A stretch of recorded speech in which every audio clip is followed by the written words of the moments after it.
Yeehaw, bitch! How about them Dallas Cowboys? We got the cowboy hat in sync here, and after three straight losses, the third being to a 0-4 team, I think it's time to hit the panic button, folks. And I've got my Marcus Mariota jersey, as us Tennessee Titans fans think that it may be time to bench Mr. Marcus Mariota with the tissues on top because I'm very sad. Mr. Mariota, it is time for you to hit the bench because it's just not happening. And you can point the finger whichever way you like. But as of right now, Ryan Tannehill comes into this game, and the offense actually looks like it might move down the field. Mind you, I don't think, besides any type of turnovers, that we actually made it to the other side of the field in this game against the Broncos. This is your NFL Week 6 review. Don't go anywhere. More creative each week, folks. This is your NFL Week 6 review, and this is a review where there were a lot of disappointments this week, and I think that, you know, I don't even know what I'm supposed to say because being a Titans fan that I am, this is just getting equally more frustrating each week. This has been one of the worst offenses I have maybe ever seen from my team, and the saddest part about it is that we have names on our offense that are good. We have an elite tight end. We have a great running back. We have 2 out of 3 wide receivers who are very good, but besides, there have been maybe one passing breakout play this whole entire year for this Titans team, and that was Tajay Sharp in that game against Jacksonville, I think. And it's just like it's not happening anymore. Mariota has been playing for 3 years, and he still plays like a rookie, while every quarterback that was drafted in that class that is still relevant, and every quarterback getting drafted years later is proving to be better than he is. I know the offense is not surrounded and built to be great, but it's just not happening anymore. They took him out in the second half. I'm actually going to review this game first. The Titans went to Denver to take on the Broncos, and it was a complete shit show for both teams. It was one of the most boring games I may have watched in NFL history, and that's not because it was low scoring, but just because every single possession ended in a punt. The Titans couldn't do anything on offense. The Broncos couldn't do anything on offense, and I expected this to be a more defensive game, but damn, I would love to see how those ratings from the Tennessee network completely declined in the second half.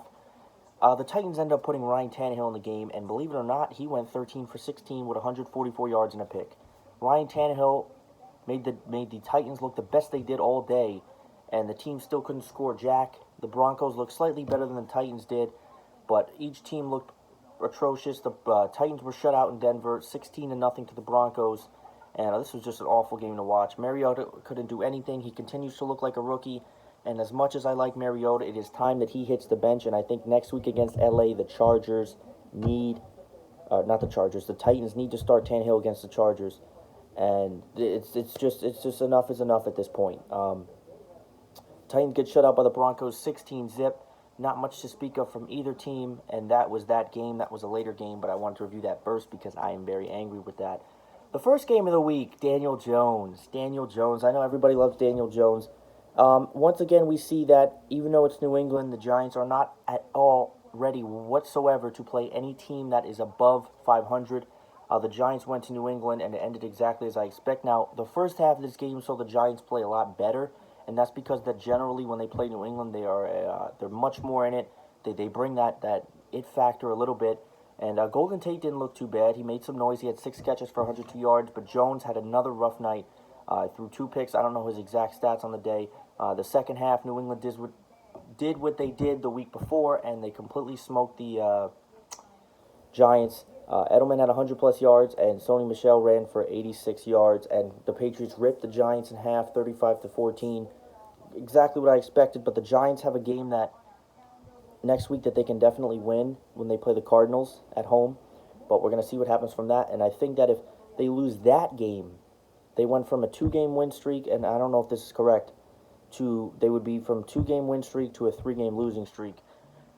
And the Daniel Jones hype may have to die down temporarily for that reason. The next game was the Panthers and Buccaneers, and I feel like this team's played already. I think they played a Thursday night game. I don't know off the top of my head, but this game was in London, and this game was a complete shit show for Jameis Winston.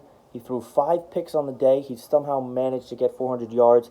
I didn't watch any of this game, but I could just picture Winston just completely tailing the ball in the air and just saying, I hope somebody catches it. However, Chris Godwin did get 151 yards on the day. Carolina is playing well under Kyle Allen for the most part, as they still did not have Cam Newton. Kyle Allen was steady for the most game. DJ Moore had 73 yards for the Carolina Panthers.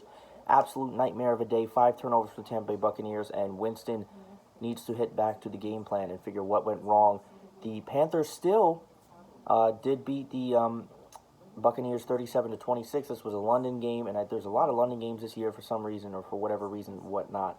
The Eagles go to Minnesota, and the Eagles are starting to get frustrated, and so are their fans. They show out, and then the next week they just completely falter. The Eagles were no match for Minnesota, and I didn't think they were going to be. I think the Vikings are so underrated, and nobody gives them credit. Kirk Cousins finally had a great game for the Minnesota Vikings. He broke through 330-plus yards, I believe, on the day. He had 4 touchdowns. Diggs, who requested his trade 2 weeks ago, caught 3 TDs, 167 yards. Carson Wentz, in terms of performance, was okay for the Eagles, but they were no match, and they got completely ripped 38-20 from the Vikings in Minnesota. And it will be interesting to see the Eagles have a Sunday night game next week against the Cowboys, against 2 teams who have been equally struggling, and I think that it's important for both of those teams to win that game next Sunday night. And we're going to see what happens from this. And the 2 laughingstocks of the NFL would be the next game. That is the Redskins going to Miami to take on the Dolphins. And someone had to win this game. Somebody had to win this game, and the winner was exactly who I predicted it to be, the Redskins. The Washington Redskins get their first win on the year, and the Miami Dolphins are still winless. Somebody had to win, and Adrian Peterson was starting to show flashes of his youth self a little bit. He had 118 yards in this game, but there wasn't really much else to speak of on either side of the ball. The Washington Redskins did beat the Dolphins 17-16, and it was a close matchup for 2 teams that are soaking in misery. Redskins do have their first win of the year. They're 1-5 on the year, and the Dolphins, I believe, have not had a bye week yet, so they're 0-6 on the season, and this is going to continue to be a long season for the Dolphins. The next game was one of the better games of the week, and maybe the game of the week, depending on who you asked and who watched what. The Texans and Deshaun Watson is starting to become into that elite category of quarterbacks. I know some people might think that's premature, but if you really look at what this guy has done for what he has surrounded around him, he's really in that category, if you ask me. No, he's not Brady, he's not Breeze, he's not Rodgers, but he's in that category. And the Houston played a great game against Kansas City after traveling to Kansas City, and Kansas City has dropped 2 games straight. The Texans win this game 31-24. Hyde ran well for Houston at 100-plus yards, and Watson played good as well. Tyreek Hill, this was his first game back for the Kansas City Chiefs, and he had no problem making his acquaintances known. He had 2 touchdowns for Kansas City, 5 receptions, and 80 yards. The next game was one of the most boring games of the week, and that was the Saints going to Jacksonville to take on the Jaguars. This was an underwhelming performance for the New Orleans Saints. Not much to speak of on either side of the ball. However, Gardner Minshew had his hype train shut down mostly, and Michael Thomas for the Saints had a good game. He had 8 receptions for 89 yards. The Saints beat the Jaguars 13-6 in a defensive game. And like I said, the Saints are going to be fine without Breeze. I think he's maybe 2 weeks. I don't know exactly for you Saints fans how many weeks until he comes back. But the Saints did take the Jaguars down, and that was your game from that. I said the Saints are going to be fine without Breeze. I think he's maybe 2 weeks. I don't know exactly for you Saints fans how many weeks until he comes back. But the Saints did take the Jaguars down, and that was your game from that. So there's a lot of stats in this game, and it just goes to show you that the Browns, when they play big teams, they tend to maybe amp things up a little bit. But this Cleveland Browns team has been everywhere, up and down, and a complete clusterfuck all season. Seattle was traveling to Cleveland in the dog pound to take on the Cleveland Browns, and they ended up edging this game out 32-28. However, the Browns were in control for the majority of the game, especially the beginning half of the game. It was 20-6. I was following this game a little bit, and mainly because there wasn't really a 1 o'clock game on for me to watch that I was really invested in, besides Houston and Kansas. The Browns were pounding the ball in the Seahawks early, like I said, 20-6 lead. Odell Beckham breaks out, and he finally has another big game since his game against the Jets. He had 101 yards. Chubb ran he's been a beast for the Cleveland all year long. He ran great for 122 yards. Baker Mayfield looked like shit. He had 3 picks. Carson ran well for Seattle. He had 124 yards. Lockett received well for Seattle, 5 receptions, 75 yards. And Wilson continues. In my eyes right now, Russell Wilson, if the season had ended today, Russell Wilson is the MVP of the NFL. He's just been unbelievable this year, 100% QBR rating. This guy is just leaps and bounds above so many others. And he's really starting to break out. And I've always thought he was an elite quarterback, but he's getting into that really elite quarterback category. Seattle came back. They won this game 32-28. Browns played better, but they still got to go back to the drawing board and figure out what it is that this team needs to work on, because there's a lot of different things that if the Cleveland Browns all clicked at once, and Baker Mayfield right now, if you ask me, he's actually the problem for the Cleveland Browns, because there's no consistency with him whatsoever. He throws for 300, he throws for 100, he throws 3 picks, he throws no picks. Baker Mayfield has to find his consistency, because this Cleveland Browns team is not going to win anything or go anywhere, and they won't even stretch. I don't think they're going to make the playoffs, really. I think the NFC is too jam-packed. Excuse me, the AFC, there'll be other teams that could sneak that wild card. Whoever doesn't win the AFC South will probably squeeze a wild card spot, I think. And then also, even the Raiders to an extent, if they really continue to be consistent like they have been, could squeeze a AFC wildcard spot as well. The next game was Lamar Jackson was a one-man wrecking crew the whole entire game. The Bengals went to Baltimore to take on the Ravens, and Lamar Jackson single-handedly himself destroyed the Cincinnati Bengals alone. He rushed for 152 yards. That just him alone, threw for 236. Tate did catch well for Cincinnati, had 5 receptions for 91 yards. And Andy Dalton's misery continues. The Bengals are now 0-6 on the year. And I think you need to fire the whole entire team. I know he doesn't have A.J. Green as his lead receiver, but regardless, what is that going to do? This team maybe had A.J. Green. Okay, they'd be maybe 2-4. I know A.J. Green's an elite receiver, but this Bengals team just really has to go back to the drawing board and just figure everything out. I think they need to rebuild from scratch, I think it is time to let go of Andy Dalton. I don't think he's a bad quarterback, but he is not. It's just not happening for them. The next game is San Francisco going to LA to take on the Rams, and the LA Rams have definitely taken a step back this year, I think, if you ask me. This is the worst the Rams have looked all season. Goff was completely miserable in this game. He had 78 yards. George Kittle caught well for San Francisco. He had 100-plus yards receiving, and the 49ers' stellar defense gives them this win. The 49ers took this game 20-7, and the San Francisco 49ers are not coming. They are already here. This team is great. Their defense is fantastic. Jimmy G has been solid for them all year. George Kittle as well. Richard Sherman's been making plays, and I just think that this 49ers team is there, and I think that they're legitimately posing as a threat to probably win the NFC West. And I did not ever think I was saying that, and I actually saw something the other day that if the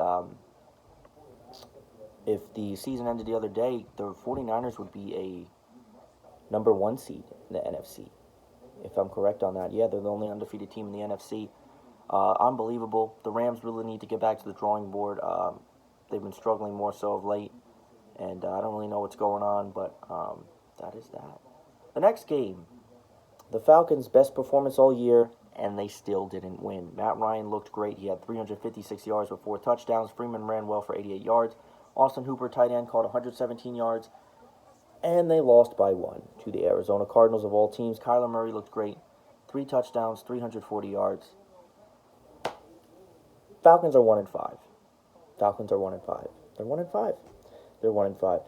You can have all the offensive names and all the offensive stars, but the reality of it is the Falcons suck. Dan Quinn's not a good coach, and this team needs to just figure whatever it is out soon. I already think that their season's over. I don't see them making the playoffs, and I hate to tell that because I know that I have a friend that's a Falcons fan that gets mad when I come at him, but I just come at him with facts. My team's not that great either. It hasn't been playing great either. Falcons are in trouble. The Cardinals won, and Falcons are in trouble. And I think I'm starting to really, really prove that my prediction for the NFC South being the worst division wasn't so bad after all. Why? Buccaneers are there. They're not consistent. Panthers are there. What happens when Cam Newton comes back? Is it going to be worse? the Falcons suck, and then there's the Saints. So it is what it is.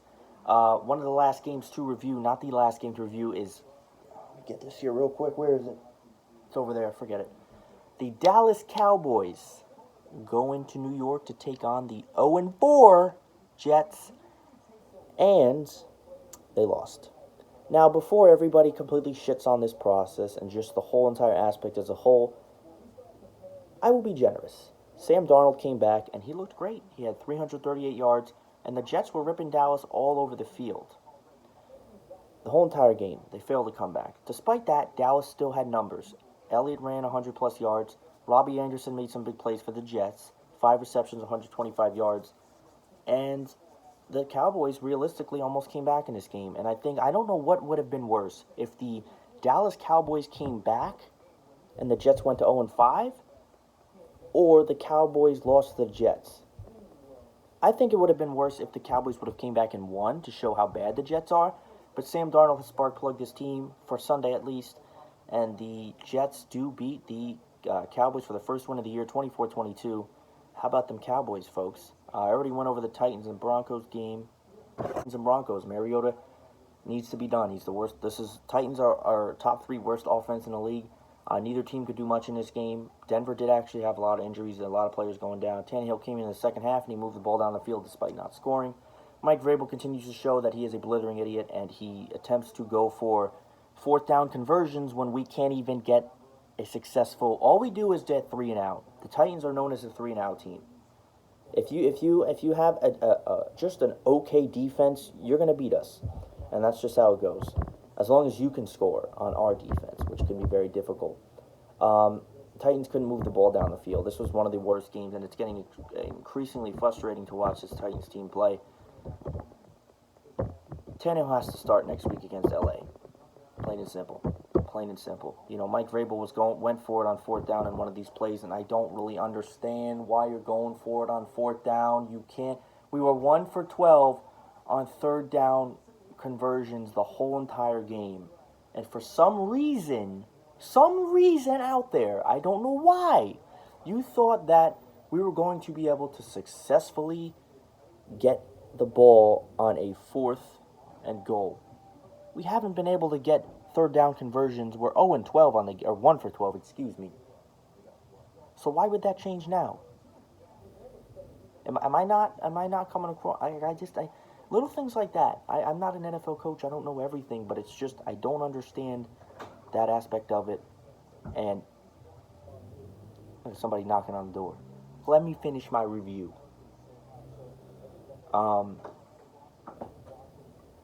It doesn't make any sense. It doesn't make any sense. The review of the day was the Sunday night cap. 2 teams that I equally could care less about because they both are not good. The Pittsburgh Steelers going to LA to take on the Chargers, and I don't know, I may have been wrong when I said the Falcons are one of the most disappointing teams this year. The Chargers are giving them a run for their money. The Pittsburgh went to LA to take on the Chargers. The Steelers were in control most of this game. Chargers need to get it together. Devin Hodges played well. Well, not well, but he played okay for Pittsburgh. B. Snell Jr. ran well for them. He had 75 yards. Connor was their lead receiver for Pittsburgh. Hunter Henry caught well for LA. 8 receptions, 100 yards. The Chargers had a comeback Chargers comeback attempt was completely failed. This team sucks. The Steelers still suck.